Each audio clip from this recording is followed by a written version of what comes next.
Buenos días. Vamos a empezar con el tema 23. Recordad que en el planteamiento original había 30 temas. Yo ya contaba con no dar los 30, como mucho llegar al 27-28. Con las circunstancias actuales no pasa nada si nos quedamos, por ejemplo, pues qué os voy a decir yo, en el 25, por ejemplo, ¿no? 23, 24, 25. No tenemos ninguna intención de correr, ¿eh? Ya veis que no estamos corriendo y vamos tranquilos.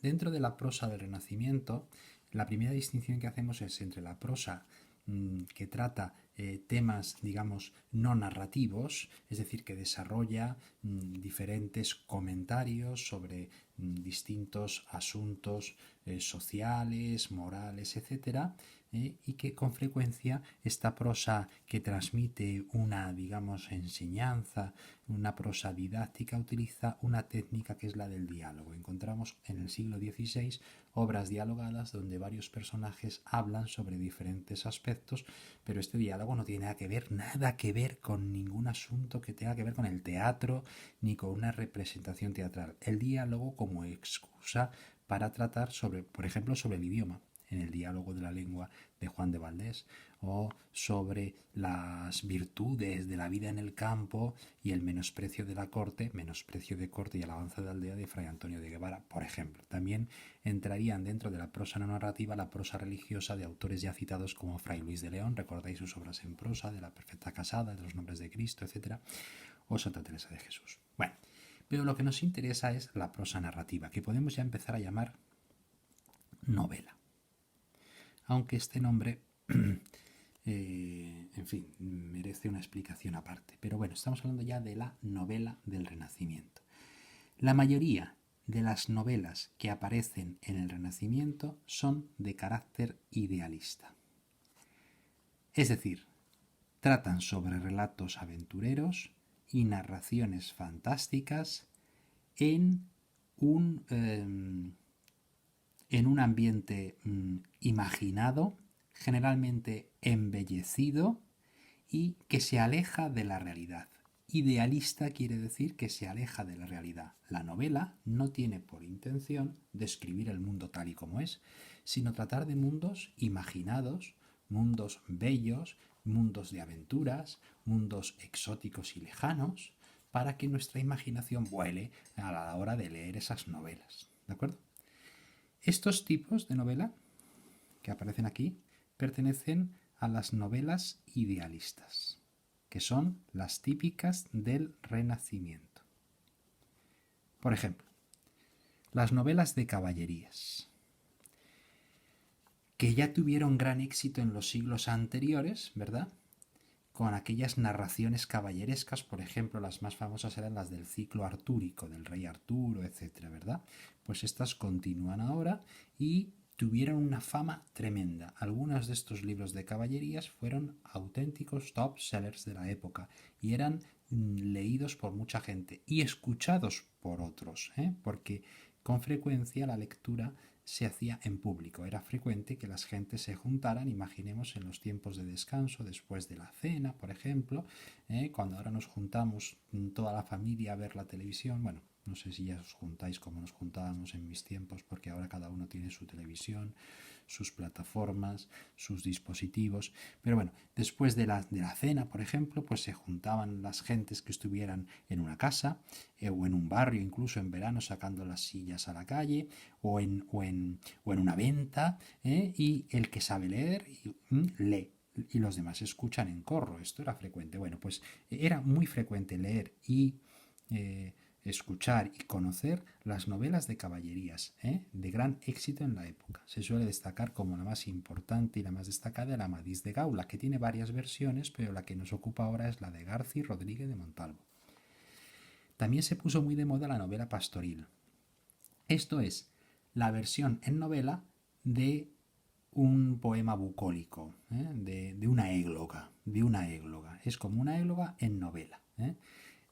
Esto lo inventaron en Italia, italiano Sannazaro, ¿verdad? En su Arcadia, y es una novela de temática amorosa, pero protagonizada por refinados pastores en una naturaleza idealizada y bella. ¿Cómo se llama este tópico? Me lo ponéis, ¿vale? El tópico este de una naturaleza idealizada y bella, que es el marco adecuado para desarrollo de una historia amorosa y con una trama lenta y complicada y un lenguaje exquisito y artificioso. Bueno, sin duda, la novela pastoril más famosa en español, en italiano, es esta, ¿eh? La aprendemos también, ¿vale? Y en español es la de Jorge de Montemayor, Los 7 libros de Diana. La Diana de Jorge de Montemayor, que está en 7 libros. Podéis estudiarlo como La Diana de Jorge de Montemayor. Luego vendría la novela bizantina, que trata de aventuras, es básicamente una novela de aventuras, viajes, peripecias de los protagonistas por lugares exóticos. Lo de bizantino hace referencia a oriental, lejano, exótico, no porque necesariamente se desarrolle en Bizancio, en Constantinopla. Y la más famosa, bueno, hay varias, ¿no? Pero Cervantes incluso hizo los trabajos de Persiles y Sigismunda, ¿de acuerdo? Los trabajos, por cierto, como sinónimo de sufrimientos, aventuras con sufrimiento y dolor de estos dos personajes que, bueno, pues eso, van, vienen, se pierden, se vuelven a encontrar, viajan, etc. Y luego destaca la novela morisca, que sería el equivalente en novela a los romances fronterizos, porque tratan historias de moros y cristianas, moras y cristianos en la época del siglo XV, básicamente, en la frontera entre Al-Ándalus y la Castilla ya reconquistada, ¿no? Es el producto de la idealización de ese mundo árabe después de la Reconquista. Es decir, ¿qué quiere decir? Que después de la Reconquista se idealiza el mundo árabe, se refiere, y relata las peripecias de un personaje musulmán, generalmente adornado de todas las cualidades, bla, bla, bla, y destaca una novelita anónima, muy fácil de leer, por cierto, muy agradable, que es la historia de la Bencerraje y de la Bella Jarifa. Bueno, pues ya está, ya hemos terminado. Porque no vamos a leer este curso ni el Amadís de Gaula, que es un tocho de unas 1500 páginas de aventuras, en fin, disparatadas con frecuencia, con elementos mágicos y fantásticos, y bueno, está curioso, pero no vamos a leerlo este curso, y menos de forma obligatoria. Tampoco vamos a leer novela pastoril, porque esto es bastante aburrido, os lo digo por experiencia. Podríamos leer los Persiles, pero tampoco. Quizá la única que podríamos leer este año, que es accesible para un lector de vuestra edad y condición, sería la historia de la Becerraje de la Bella Jarifa. Pero vamos a reservarnos para el Lazarillo. La cuestión es, hasta donde vamos a llegar hoy es hasta aquí, ¿verdad? Pero lo que tenéis que entender es, esto es lo típico del Renacimiento. Esto es lo típico del Renacimiento. Estas novelas idealistas son las típicas del Renacimiento. Es la novela típicamente renacentista, porque el Renacimiento, recordemos que consiste, por un lado, en la imitación del mundo clásico, de la belleza clásica, de los modelos griegos y romanos y latinos, pero también en esa idealización de la realidad, donde a los autores de novelas de caballerías, pastoriles, bizantinos o moriscas les interesa muy poco describir cómo es la realidad de su tiempo en sus novelas. La novela, piensa el autor, no está para hablar de la vida. Para hablar de la vida uno sale a la calle y ve la pobreza, y ve los mendigos, y ve los heridos, y ve los mutilados de guerra, y ve, en fin, los problemas que hay en la vida. Cuando uno lee, piensan los autores, es para olvidarse de eso y para meterse en mundos de aventuras, de belleza idealizada, etc., ¿no?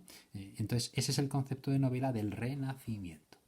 Pero en el siglo siguiente, en el barroco, lo que destacará en el barroco, en el siglo siguiente, será una novela que trate sobre la realidad social de la época, centrándose no en los grandes héroes de caballerías, no en refinados pastores, no en personajes aventureros con peripecias, etc., no en estos moros tan idealizados, no, en la realidad de un niño pícaro, pobre, que tiene que robar para comer. Será la novela picaresca.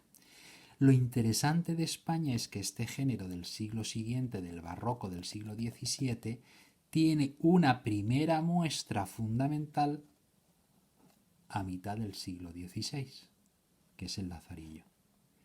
Con lo cual quiere decir que en España, incluso en pleno Renacimiento, cuando la novela es idealista en toda Europa, porque recordemos que algunos modelos son españoles y otros vienen de Italia, pero en general toda Europa está en estos modelos renacentistas, en España ya empieza a atisbarse esto que podría ser un ejemplo de novela realista. Novela que tiene como preocupación principal describir la realidad tal y como es. Por tanto, en España se da la circunstancia de que tenemos en el siglo XVI dos tipos de novelas. Novelas idealistas, que serían estos, que son las típicamente renacentistas, y ya un primer adelanto de lo que será la novela en el siglo siguiente, en el barroco, donde se describe la realidad con toda su crudeza, que es la novela realista. Es verdad que el Lazarillo es como un aperitivo en el sentido de que hasta el siglo siguiente ya no habrá más novelas picarescas ni en España ni en ningún país. O sea, esto es como una especie de isla, aislada. Ya no habrá más novelas de este tipo hasta el siglo siguiente. Esto es cierto. Pero también es cierto que esta isla, es decir, esta primera novela picaresca, es la mejor de todas. Y una de nuestras mejores obras. A ella dedicaremos la semana que viene. Yo os había prometido la lectura en clase del Lazarillo. Esto me temo que no va a ser posible porque para ello yo tendría que podríamos intentarlo a base de vídeos como este, en fin.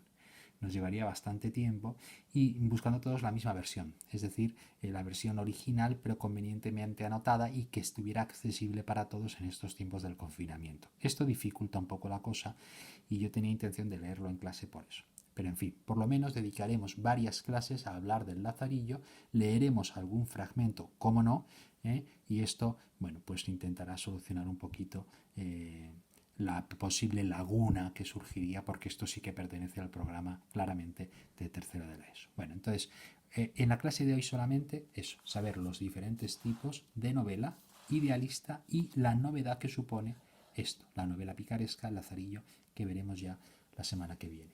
Un saludo.